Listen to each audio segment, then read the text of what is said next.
Hello friends, welcome to my channel Solve Maths Fuzzy. In this video we are going to solve Cardva Explore Mathematics of Class 8 और हम solve कर रहे थे chapter number 11 direct and inverse variations और इसमें हम solve कर रहे हैं एक्सरसाइज नंबर 11.1। इसकी एक पार्ट की वीडियो मैंने बना चुकी जिसमें मैंने आपको डायरेक्ट वेरिएशन समझाया है।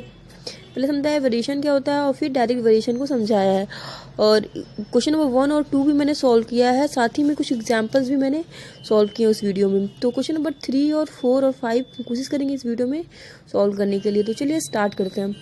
ये रहा आपका क्वेश्चन है कि a worker is paid ₹1624 for 7 days. Means एक वर्कर को 1624 रुपये दिए जा रहे हैं 7 दिन के लिए और अगर वो 12 दिन if you work for 12 days only, और अगर वो सिर्फ 12 दिन के लिए काम करे तो वो what will be his veg, तो उसका वेज कितना हो। तो हमने देखा कि 7 डेज के लिए उसको इतना मिल रहा है, तो जब वो 12 डेज काम करेगा तो उसको इससे ज़्यादा मिलेगा या फिर कम मिलेगा।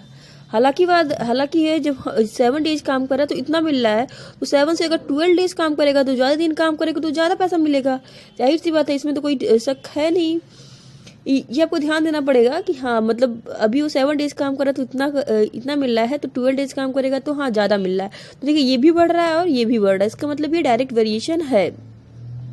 तो हम मानते हैं let he get x wages for 12 days, मानते हैं कि वो एक्स वेज उसको मिल रहा है 12 डेज के लिए। तो कैसे सॉल्व करेंगे? अब बताया था मैंने कि डायरेक्ट वेरिएशन है, तो क्या करेंगे आप क्रॉस मल्टीप्लाई करेंगे। 7 का मल्टीप्लाई करेंगे आप एक्स में, ठीक है, और फिर 12 का मल्टीप्लाई करेंगे आप इक्वल टू 12 का मल्टीप्लाई करेंगे 1624 में। तो x की वैल्यू आपको निकालनी है, तो 12 इंटू 1624 ऑब्लिक क्या हो गया 7 हो गया। अब ये 7 2 जा कितना हो गया 14 और क्या 2 7 3 21 7 2 जा 14। अब ये आपका 12 से मल्टीप्लाई कर लीजिए, 24 2 39 27, तो आपका क्या आ गया 2794 रुपीज़ उसको 12 डेज के लिए मिलेगा। ठीक है, मैं आपको बार बार इसलिए बता रही हूँ क्योंकि जब आप इन्वर्स वेरिएशन पढ़ लेंगे ना तो आपको कंफ्यूजन होगी कि ये डायरेक्ट वेरिएशन है कि इन्वर्स वेरिएशन है। तो देखिए ये 7 डेज काम कर रहा था तो उसको इतना मिलेगा, अगर वो 12 डेज काम करेगा तो उसको यहाँ भी ज़्यादा ही मिलेगा, तो यहाँ से यहाँ भी ज़्यादा हुआ, यहाँ से यहाँ भी ज़्यादा हुआ, तो ये डायरेक्ट वेरिएशन आप क्रॉस मल्टीप्लाई करके सॉल्व कर लीजिए। उसी तरह पढ़ते हैं नेक्स्ट क्वेश्चन की तरह। नेक्स्ट क्वेश्चन कर रहा है कि x varies directly as y. देखो यहाँ पे दे दिया है, साफ साफ दे दिया है कि एक्स क्या करता है वाई से डायरेक्टली वेरी कर रहा है। ठीक है, then complete the following table, तो इस टेबल को कंप्लीट करिए। तो ठीक है, अभी ये एक्स वाई है तो हम एक्स नहीं मानेंगे ना वाई मानेंगे, हम मान लेते हैं ए है। ये क्या है? ये ए है और ये मान लेते हैं बी है। तो डायरेक्टली वेरी कर रहा है तो इसका मतलब क्या करना हमें क्रॉस मल्टीप्लिकेशन कर रहा है। ये 8.5 है से 1.7 हुआ, तो यहाँ घट रहा है तो यहाँ भी क्या हो रहा है, यहाँ भी घटेगा ही। तो अब लिख लीजिएगा since it is direct variation therefore 8.5 into 2 is equal to क्या हो जाएगा 1.7 इंटू ए। अब ए की वैल्यू आपको निकालनी है, तो क्या करिए आप 8.5 इंटू 2 ऑब्लिक 1.7। देखिए पॉइंट के बाद एक डिजिट है, पॉइंट के बाद एक डिजिट है, मतलब दोनों पॉइंट कट गए मतलब यहाँ भी एक जीरो ऊपर पॉइंट हटाते ऊपर से तो एक जीरो नीचे बढ़ता, और नीचे से पॉइंट हटाते तो एक जीरो ऊपर बढ़ता, दोनों जीरो कट जाते। तो 17 में 85 आता है, 17 5 जा, तो ए की वैल्यू कितनी आ गई? ए की वैल्यू आ गई 10 आ गई, ए की वैल्यू आ गई 10। ये डायरेक्ट वेरिएशन है ना, हाँ ए की वैल्यू 10 आ गई, तो ये x.5 था तो ये 1.7 हुआ। ठीक है, ये देखिए यहाँ बढ़ रहा है तो इसका मतलब ये भी क्या होगा, बढ़ा ही होगा ना। ये 1.7 से 2 हुआ, ये 8.5 से क्या होगा, ज़्यादा ही होगा, तो हाँ 10 है। ये आंसर को मतलब आपको सही है कि नहीं सही इसको देख लेना चाहिए। देखिए मुझे कि y क्या हो रहा है, बढ़ रहा है, तो इसका मतलब x भी क्या करेगा, बढ़ रहा है, क्योंकि ये डायरेक्ट वेरिएशन होगा। अब बात करते हैं ये सॉल्व कर लेते हैं। अब यहाँ पे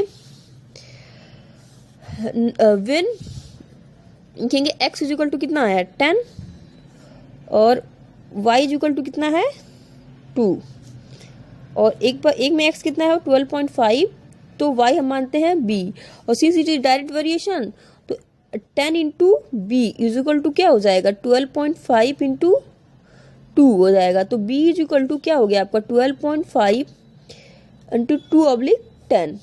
अब देखिए, अब ये पॉइंट हटाना है हमें, और पॉइंट हटाने के लिए क्या करेंगे, नीचे तो कोई पॉइंट नहीं है तो नीचे 0 लगा देंगे हम, तो ये आपका 100 हो जाएगा। तो 25 से काटे 25, 5 जा 25, 4 जा, और ये 2 2 जा 4, तो 5/2 आ गया। मतलब 5/2 का मतलब क्या आ गया, 2.5।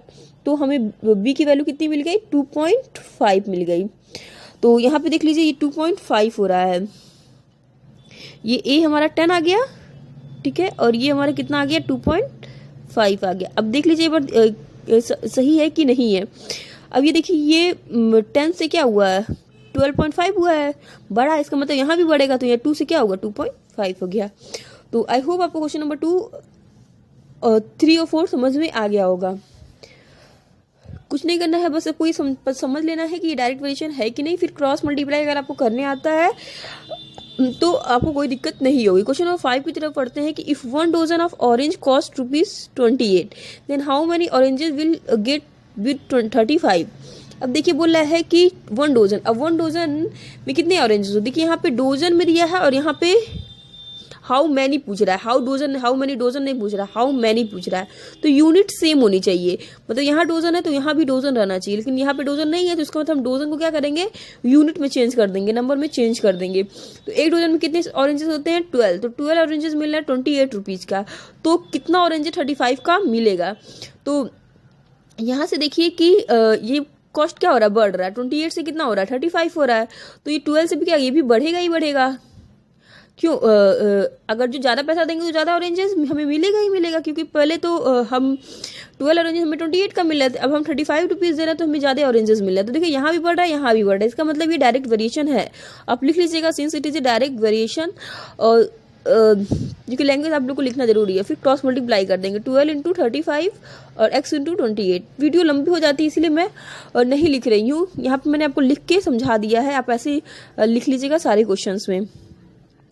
12 × 35 हो गया। अब देखिए, अब क्या करेंगे आप, 12 × 35 x के ही रहने दीजिए, और हमेशा जो x के साथ होता है वो हमेशा डिनोमिनेटर में आता है, ये याद रखिएगा। ये 28 हो गया। अब 7 5 जा 7 4 जा, अब 4 से ये 3 बार में, 4 2 जा 12, 3 5 जा 15, x की वैल्यू कितनी आ गई, 15। तो 35 रुपीज उसको कितने ऑरेंजेस मिल जाएंगे, 15 ऑरेंजेस मिल जाएंगे। तो आई होप आपको ये क्वेश्चन समझ में आए होंगे। क्वेश्चन नंबर 6 और 7 मैं इसी वीडियो में समझा देती हूँ, क्योंकि कुछ भी है नहीं इस चैप्टर में कि बहुत ज़्यादा इसको समझाया जाए। A model of building is 6 centimetre high. देखिए, एक मॉडल है बिल्डिंग की जो कितनी है, 6 सेंटीमीटर हाई है, तो उसकी एक्चुअल बिल्डिंग है 15 मीटर है, यहाँ मैंने सेंटीमीटर लिख दिया, सॉरी, 15 मीटर है।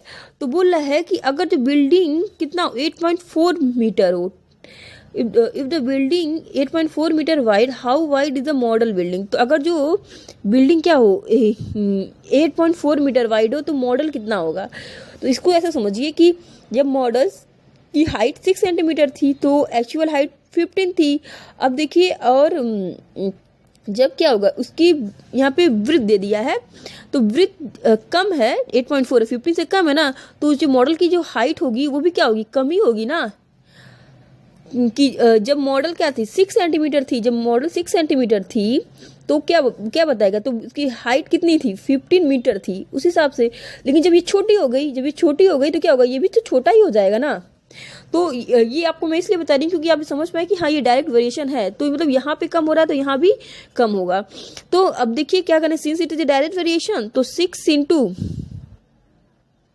8 = हो जाएगा। तो देखिए, अब इसमें कंफ्यूज मत होइएगा। देखिए, इसकी मॉडल की जो यूनिट है सेंटीमीटर, ये भी सेंटीमीटर में आएगा, ये मीटर है, ये मीटर है, इसमें चेंज वेंज करने की कोई ज़रूरत नहीं है। बस वो बता रहा है कि हाँ अगर ये इतना सेंटीमीटर था तो इतना मीटर है।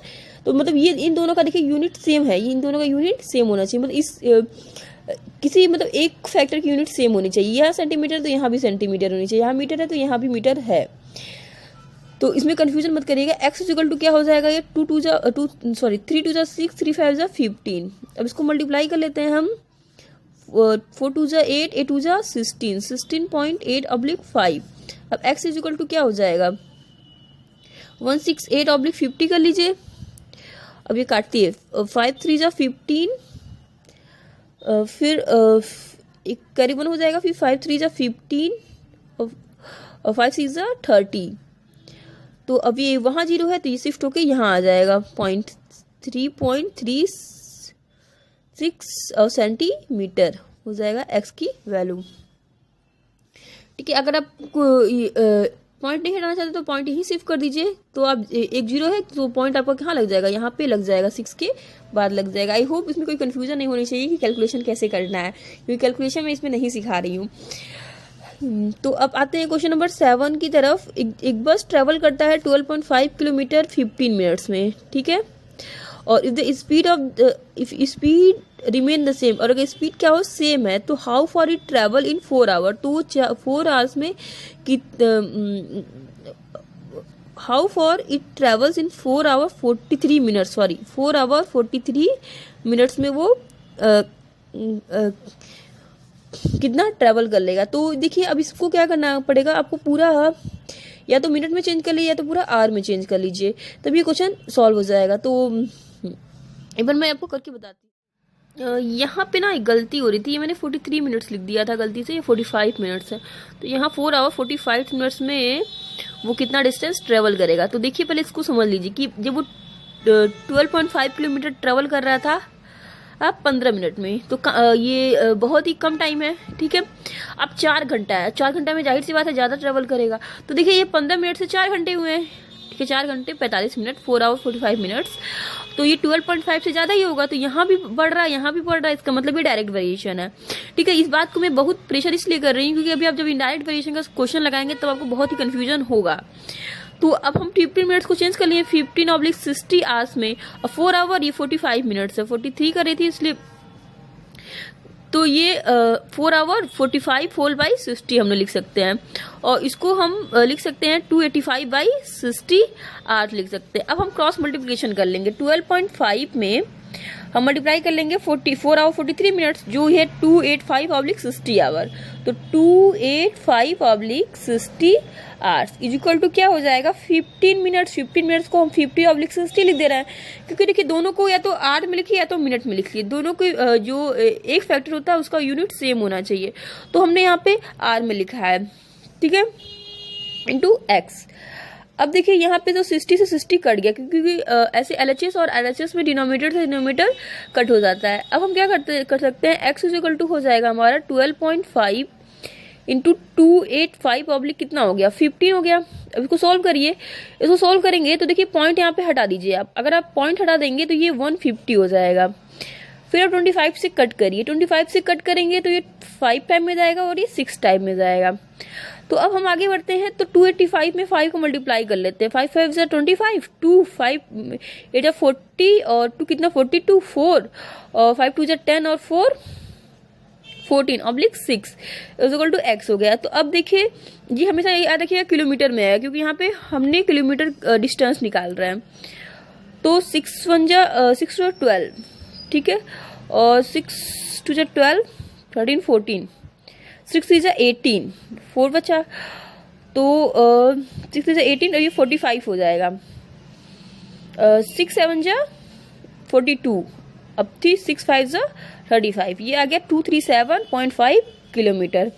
तो पहले आपको क्वेश्चन पढ़ना है, क्वेश्चन पढ़ने के बाद आप इस तरह का बॉक्स बनाइए, बॉक्स बनाने के बाद आप देखिए कि दोनों फैक्टर इंक्रीज हो रहा है या फिर दोनों फैक्टर डिक्रीज हो रहा है कि नहीं हो रहा है, ये आपने देख लिया। फिर दूसरा आप क्या देखेंगे कि दोनों फैक्टर है, देखिए एक फैक्टर या डिस्टेंस है, दूसरा फैक्टर या टाइम है, उसकी यूनिट सेम है कि नहीं है। जैसे ये किलोमीटर है तो यहाँ पे किलोमीटर होना चाहिए, यहाँ पे देखिए यहाँ पे मिनट है तो यहाँ पे पूरा मिनट में होना चाहिए, ठीक है। अगर यहाँ पे आर है तो यहाँ पे आर, अगर ऐसा नहीं है तो आप उसको चेंज कर लीजिए। तो यहाँ पे देखिए मैंने पूरा आर में कर लिया, उसके बाद आप क्रॉस मल्टीप्लाई कर लीजिए, क्वेश्चन को सॉल्व कर लेंगे। डेफिनेटली आपका कोई भी क्वेश्चन डायरेक्ट वेरिएशन का गलत नहीं होने वाला, अगर आप क्वेश्चन को समझ लिए। यहाँ पे देखिए 2 फैक्टर थे, ये मैंने देखा यहाँ पे मीटर, ये मीटर, ये सेंटीमीटर, तो ये भी सेंटीमीटर होगा। फिर आपको वो देख लेना है कि आप अपने दिमाग से सोचिए कि ये दोनों फैक्टर इंक्रीज होंगे या फिर डिक्रीज होंगे, ये आपके माइंड पे डिपेंड करता है। देखिए क्योंकि एक्चुअल हाइट इतनी है, अगर मॉडल की हाइट 6 है तो एक्चुअल हाइट 15 है, तो अगर एक्चुअल हाइट कम हो रही है तो मॉडल की हाइट जाहिर सी बात है कम ही होगी। तो देखिए दोनों फैक्टर यहाँ पे डिक्रीज हो रहे हैं। तो आई होप आपको ये वीडियो अच्छी लगी होगी। वीडियो अच्छी लगी वीडियो को लाइक, मेरे चैनल को सब्सक्राइब नहीं किए होंगे तो सब्सक्राइब कर लीजिएगा। ऐसे ही वीडियो देखने के लिए मेरे से जुड़े रहिए। तब तक के लिए बाय बाय, टेक केयर, मिलते हैं नेक्स्ट वीडियो 11.2 के साथ।